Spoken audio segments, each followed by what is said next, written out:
to learn about what they're doing in their communities to protect and restore the health of the ocean. It's fun. It's not another depressing environmental documentary. It's very solution-oriented, so come on out. I'm Andrea Kalin, the Director of Public Defender. My story is about a DC-based public defender who identifies being left of AOC and is assigned to represent some of the right-wing insurrectionists, and it's about trying to find our humanity through the hate. Thank you. Not depressing.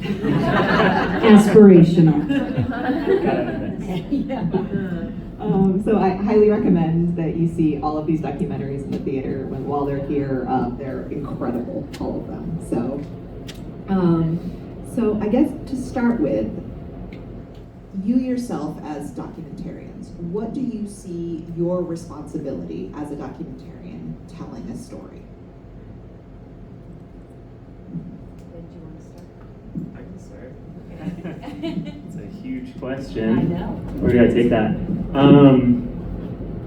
Yeah, I think to me, documentary is this art form that takes from a lot of other kind of forms of storytelling, of media, and I think now too with such, I think the power of it's taking journalism, it's taking sound, audio, color, just broad storytelling, and I think as a filmmaker you have that inherent responsibility to make the ethical decisions, to be responsible in the way that you tell your story. And I think I was oftentimes in the creative process, I was challenged by how much what is my role of almost being a part of this story versus being more observational and letting what is happening happen as it does. And I think there's cases where that can be more extreme than mine. Again, mine is a fun film, not depressing. So yeah, I think for me it was, how much do I let this all kind of play out in front of me without putting too much of a hand in it? But you do want to, at a certain point, you see your story coming to life and you might want to direct it in a certain way, but you have to check yourself with this is my role to tell, to frame this story in the way that feels ethically the right way to do it. And I think cinema to me, documentary to me, is always a frame and not a window. You are always making those choices to include in a shot what you include in a shot, how you connect stuff in an edit. Every choice you make is kind of directing how that story comes out. So I think as much as we can be observational, we have the tools to frame it, and we present that to the world in a way that, it's our vision of what happened. And there's huge responsibility in that. I have no idea if I answered the question, but I'll pass the mic to someone else. I think the answer to a question is just more questions. So I think that's the journey. I think the way you point out that it's framing is really important, and it cuts the difference between journalism and documentary storytelling. Because I approach documentaries and my storytelling with an attitude, with a stance. To me, there is no objectivity. It's how I'm framing that story. And so I feel that the story is so important because that's the way we can connect with our audiences. And at least for me, I've always found that I don't really know my film until I share it. And sharing it with you is what allows us to see what kind of impact it can have, where and how is it resonating. And in doing so, then it allows us to see how can we take this further. So to me, it's participatory with the audience, with us. And I think it's important that we're transparent with our intentions as well. So as we're framing, it's important that we telegraph that to the audience, that that's what we're doing. I came into documentary through journalism, so I feel like I come with less of an attitude, although I respect the approach. I think it's cool.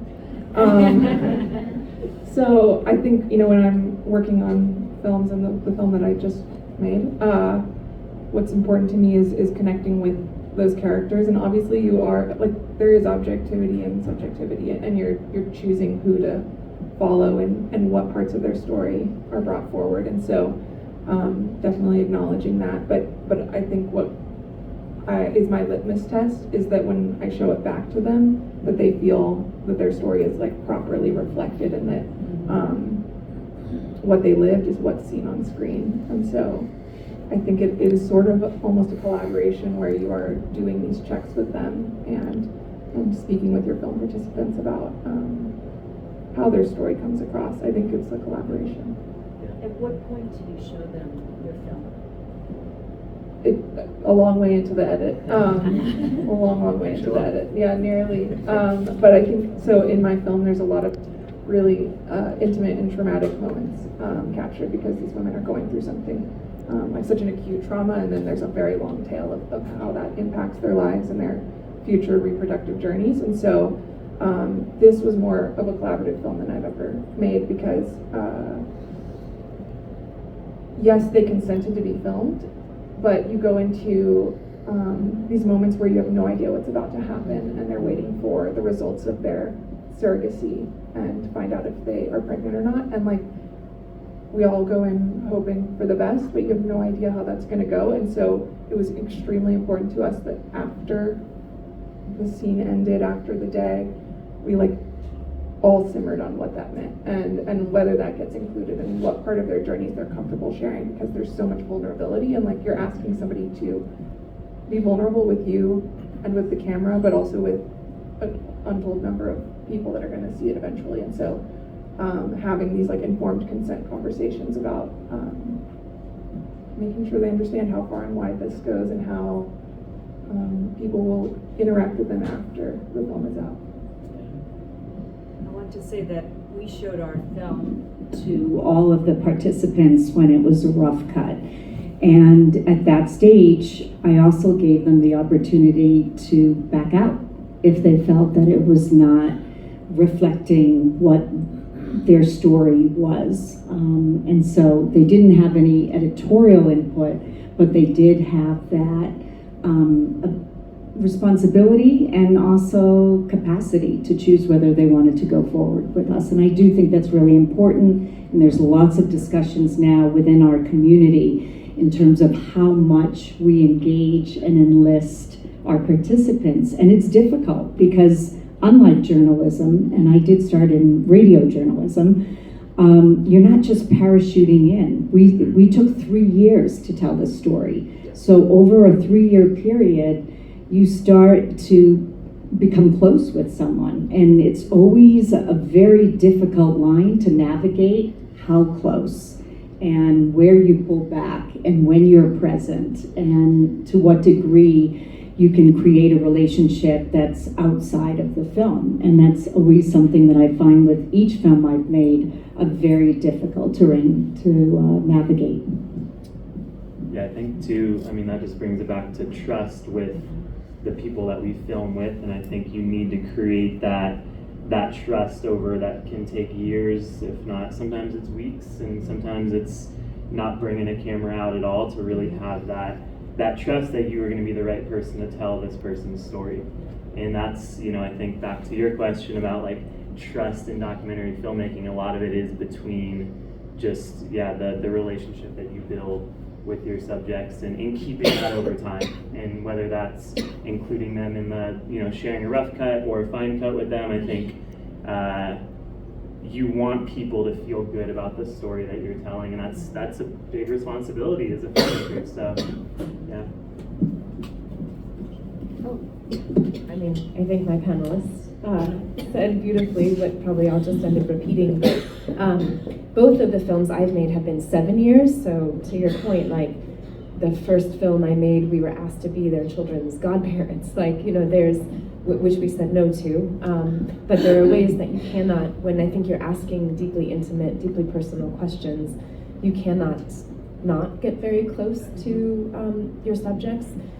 I would also say, like, we are, as far as I understand, we all make films where we are holding a lot of empathy and compassion. There are other documentary films that are very investigative, right, that are trying to speak I mean, these also speak truth to power, but are doing it in a more exposing or investigative way, which I think is a different kind of filmmaking. In my first film, there were some things we were uncovering about the subjects, even though we were so close to them over 7 years, was counter to the story that they were telling us. And so in that space, we showed a rough cut. We invited a deep dialogue with them, very much, you know, it's not a true collaboration. Like, my subjects are not co-directors on the film, but I always give the option, similar to Andrea, to check out if they don't want to be part of it anymore, to give feedback, knowing that at the end of the day they don't have editorial control, but that I will take into consideration, like if there are things that they feel will be hurtful, or they feel like that's not at all. Or in this film, in Helen and the Bear, there was something I filmed that a year later she was like, I really don't want that included. And I also want to say that, like, I don't think any of us, I don't want to speak for them, but we are not islands making filmmaking. Like, I have such a beautiful team. My producers are also creative producers. Like, I am making this in community. And I think that also holds your intentions, holds the way you want to show up ethically, in how you are responsible to the people that you are working with. Thank you. Very beautifully said. Many of you touched on this, but kind of zooming out of your particular work and your projects, what do you see as the role of documentary in the broader media ecosystem, shall we say, in terms of entities that are trying to tell the truth, are tasked with telling the truth, no matter how successfully they do it or not, and specifically in relation to journalism? What do you think is the relationship and the difference between documentary film and journalism as you see it? And maybe what are some of the advantages of telling story through a documentary format? I guess I can speak. Yeah, in our film, there, essentially it took 7 years as well. I think that's the magic number for documentaries, but we never thought it would take that long. And a large part of why it took that long is that, Act 1, it's a 3-act film. Act 1 and Act 2, we didn't know exactly what was going to happen, but it was a little more predictable. And then Act 3 was this big question mark. And what that hinged on was legislation that began at the state level in California, moved more local to Santa Cruz. And, I think so we showed our film at a private Family Friends Cast and Crew screening in July of 2023. And we had one of the city council members come out to the film who had been featured in the film, who had been kind of like pushing to push forward this piece of legislation around single-use cigarette filters. He backed the project. He is with the, kind of what we wanted to do, or what what Taylor, the main character in the film, wanted to do, banning single-use cigarette filters. But when he came to the film, he walked out of there that night, and having seen this piece of art that we put together around this topic versus just like an article or a journalistic piece, it was, it's a 90-minute kind of part surfing film, part environmental documentary. It weaves a lot of different things together. He walked out of there like, oh my God, like, let's make this happen. I want to like be the champion of this bill. And so he left the Santa Cruz City Council. He went to the County Board of Supervisors, and then he spent the next year up until a few days ago where they voted on this bill that he championed.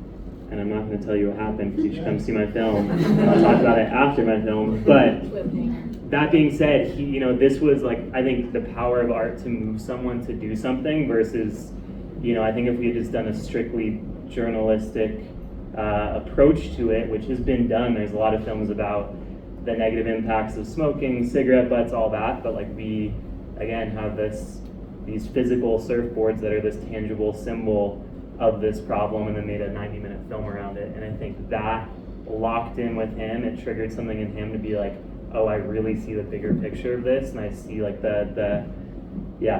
it just hit him in a way that I don't know if journalism would have. And yeah, that's my personal anecdote to that question. Long-winded. Yeah, I feel like Doc just adds like flesh and blood and contours to stories. And so people, like, so I was at a screening last night in Mill Valley, California, speaking with a woman who works solely on reproductive rights. It's her job, it's been her job for years. And she was like, I spend all day, every day in, day out on these stories, but seeing it like completely, she was like, it still hits. Like it hits me in a way, in a different way. And so I think it's just a different access point. Like, yes, reading statistics, understanding what's going on in your state or country helps, but I think there's also a way to get the human connection through Doc that is just so special. I also think I'm in my other life, I'm in school right now, and I was just reading an article in the social sciences about the importance of bringing storytelling into all the science. I'm in a climate science program, so it's a very academic article about like, oh, the importance of storytelling and storytelling as part, like as our species has evolved, that storytelling is the part that binds us together, that builds relationships, shares vulnerability, builds connection, like all the things we need to move in our world in a healthy and compassionate way. And so I think that you both have said so beautifully of the power of a 90-minute film or a 2-hour film versus a 10-minute thing you watch online, or a story that you read while you're distracted on the subway. That documentaries, because they are art as well as informational, allow us to connect in this way where we can see our vulnerability reflected. I do think they're so powerful for holding compassion around views that we don't share perhaps, or communities that we might never be able to access in our daily life.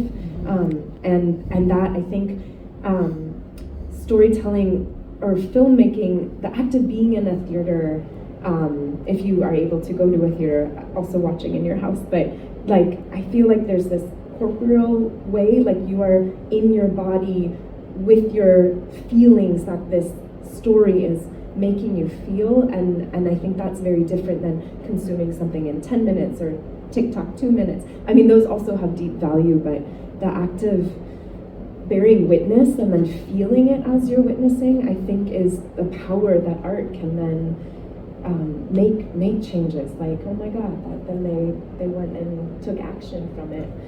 I think is a deeply important part of documentary versus a straight journalistic endeavor. I think what everyone has said here is just really beautiful. It's the sense of bearing witness. It's being able to infuse the humanity into facts and statistics, and to also cultivate empathy and understanding. And I think that comes from storytelling, in that we also focus on the lived experience. So not just the context, not just what the kind of basic facts that build the storyline, but the individuals. And through that lived experience, it's really hard, I think, to argue with that, as opposed to with facts and statistics and whatever take you want to take on the perspective that's presented. And so all of these kind of go into and inform how we tell our stories, and I think is the difference between storytelling and journalism. Yeah, absolutely, beautifully said. So often there is like a turning point in some social issue or some law or something where the tipping point for public opinion does seem to involve a documentary that came out at a very specific time, and that was the turning point for so many things. So I think you all encapsulated that beautifully. So then looking at, perspective is such a big part of this. It's your perspective, it's the perspective of your participants. And I know a big conversation that is happening right now in documentary filmmaking is who is allowed to tell whose story. And in terms of relationship to subject, and the considerations that go into that, and also the empathy and process that has to be a part of that no matter what. So I just want to kind of get each of your thoughts on that, and maybe in particular when it comes to this project, what were some of your considerations in terms of relationship, access, like particular viewpoint that you felt like you're like, I can tell this story. This is something that I'm equipped to do. So in my story, Public Defender, I'm based in Washington, D.C. And for me, after January 6th, it was a visceral experience. Our city turned into what looks like martial law. You had tanks on our main avenues. Everything was barricaded. We felt it as if it was a personal attack and also an attack on democracy. And I think sometimes people don't understand that DC has neighborhoods and people live there. And in our film, we tried to even show that perspective towards the end when you're looking at kids sledding on Capitol Hill. That's part of our life, and the hill is part of our landscape. So for me, when I read about Heather and how she was trying to bridge this divide in representing these individuals that I was really pissed off at, I thought are monsters. And so to me, I loved the challenge of being able to bear witness myself, and whatever I'm showing on the screen, I was experiencing too. Meaning whatever transformation, trying to look behind, beyond the mob and try to see people as individuals, I had to challenge my own assumptions. And I felt that I was going along with the viewer in this process of trying to be more accepting and learn to listen. And as I really learned from Heather, that agreement is not a prerequisite to a conversation. And so not just canceling, or if someone didn't agree with me, end of conversation. So I also had to do the work, so to speak, to also try to share that same story with the audience and reflect the work that was happening between Heather and her clients. In my film, Taylor Lane, the protagonist of the film, we'd known each other for 3 years prior to shooting this, so we already had a relationship, a friendship. He had actually hired me a couple of times to make videos of products he was creating in his industrial design classes, so we had actually worked together before. And so with him, it felt like, we were surfing buddies. This was like I was the natural kind of person to tell his story. But in Act 2 of the film, Taylor takes the surfboards around the world and he connects with these professional surfers who we did not have previous relationships with. These were people actually that we looked up to as surfers and people that were protecting the ocean. And that, that did require, I definitely question, am I the right person to be telling Cliff Capono's story, an indigenous Hawaiian man who, oftentimes he kind of tells his own narrative. He's a storyteller and a filmmaker, and I think what it took was just a lot of time building that relationship and building that trust and spending more time than just like showing up somewhere for a shoot and like cameras blazing. Like we stayed at his house for like a couple weeks and we just, we built that relationship, and that was like a lot of the people that we met along the way were from places that I was not local to. We have Hannah Bennett from Fiji, Mikey February from South Africa, and I think, there was just a lot of trust and relationship put into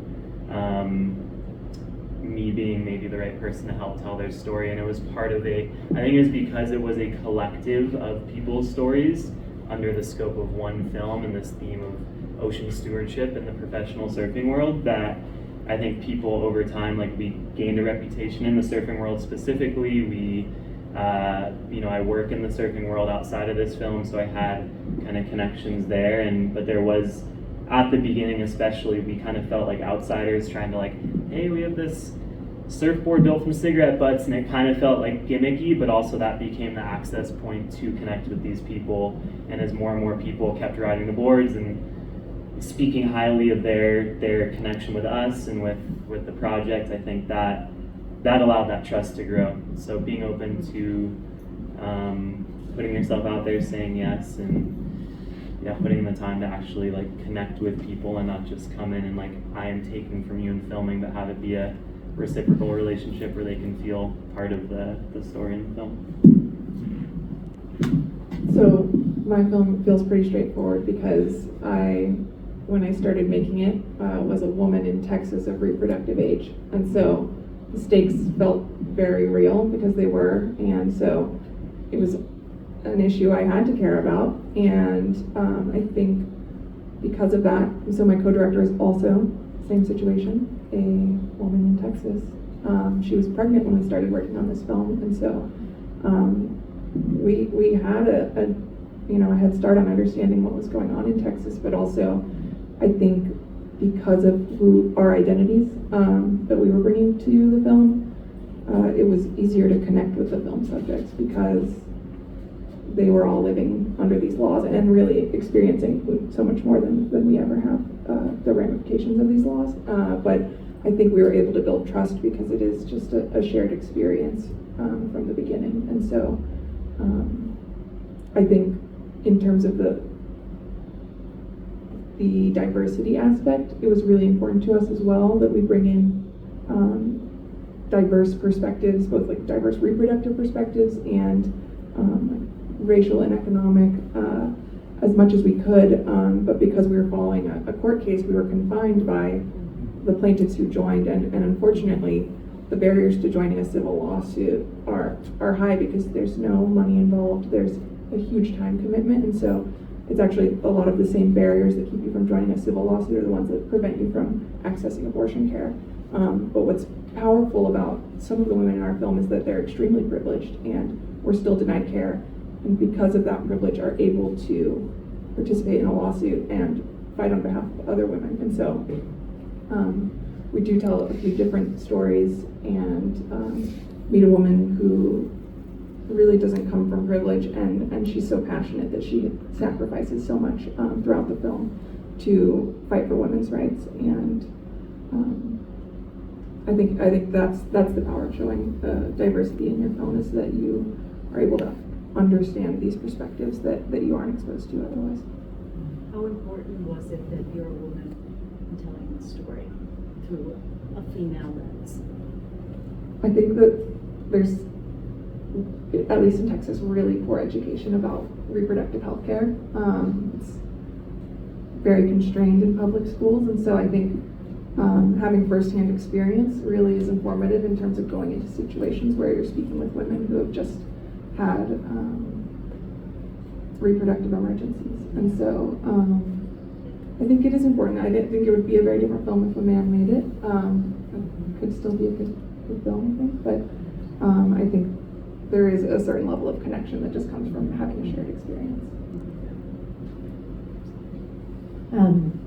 I think that, as you mentioned, the industry, the documentary film industry is having a moment of, and for some years now, like reckoning with the question of who can tell whose story. And maybe some of you in the audience know, as you've been applying to grants and festivals, there are in many cases now questions of like, why are you the right person to tell this story? How are you connected to the community that you're filming? And I think that's a really like very important belated task to address the extractive nature that documentary films have a history of.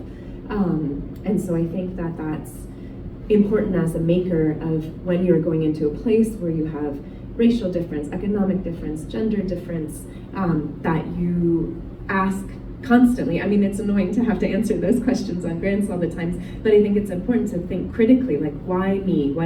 How am I addressing my privilege, my power? I hold the camera, I'm telling the story, like, how am I serving, helping, not causing harm? And I think I personally believe, from my subjective viewpoint, that you can tell stories of people different than you, but I think it is necessary to, on your team, have people that can hold your bias, hold your reflection, keep you honest, keep you connected to the community of things you might miss because of your difference. Speaking to that question you just asked, on my first film, which is about a man and a woman, we were two directors. I'm a woman, he's a man, and I feel like that gave us an incredible ability to maneuver spaces that my embodiment as a woman would not have been, as meaningful to the conversation as my co-director Jeremy being able to talk with our main character in his experience as a man in the world. So that's just a lived experience of how I think having people on your team that reflect the people you're filming makes a big difference. For speaking to Helen and the bear, I am the niece of the subjects. So that's how I know them. I'm related to them. I didn't grow up knowing them, so there was trust building that happened. I do think in some ways I have an intimacy in my film because I'm related to them. But to the same point I said earlier, like my being related to them also came with some, negatives and biases. So my team definitely helped me in making it to things I was assuming, things I was taking for granted. So. I will say I watched your film and I feel like there's a scene where you're in their bedroom, and I just can't imagine reaching that level of access without having a certain familial relationship with them. And I'm sure that there's trust building involved either way, but I think that speaks to the power of the identity of the director in relation to the subjects, because it opens certain things up that other filmmakers probably couldn't have accessed. This is a little more niche, but